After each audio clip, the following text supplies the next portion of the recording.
Hello mga bishi! Nandito kami ngayon sa bukid. Ito yung lugar din, part din ito ng San Miguel na tinitirahan namin. O ayan o ayan. Ito ay Barangay Sulong. Pero part pa rin ng San Miguel. Kaya namamasyal kami. Hinihingal ako. Kasi ganun, pag ganun, tapos pag ganyan, pag ganun naman. Naglalakad-lakad kami kasi parang laging sumasakit tuhod ko. Maunat-unat man lamang. So, grabe, ito talaga probinsya. Probinsya ng Catanduanes. Ayan o. Ganda, maraming abaka dito. Pakita mo yung abaka. Yung abaka. Yan ang abaka, yan siya.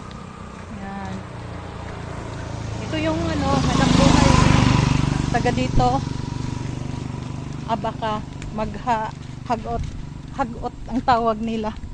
Yung ginagawa nilang tapos ibibinta na. Yun ang hanap buhay nila dito. Ayan taniman ng palayan. Ayan doon, yung may bakpo pa doon excavator. Excavator. Tapos yan, kalabaw.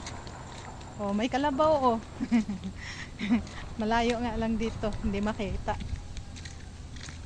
Ayan. Dati may Bible study kami dito. Mula doon sa sentro ng San Miguel, nilalakad din namin dito. Malayo.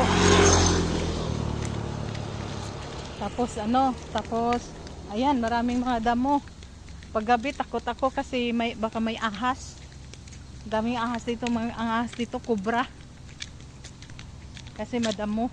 Ayan, may mga kawayan. Ayan pa yun. Ilibot mo. Yan, kawayan. Ang ganda. Maganda ang view pag ganito, maulan-ulan kasi nanubo yung mga tanim, mga punong kahoy, nagtubo. Ayan. Sa sunod, pag makaligo kami ng pag kalooban ng Panginoon, makaligo kami ng falls. Dadalhin naman namin kayo sa falls. Maganda talagang maglalakad-lakad kasi papawisan. Pinagpawisan ako.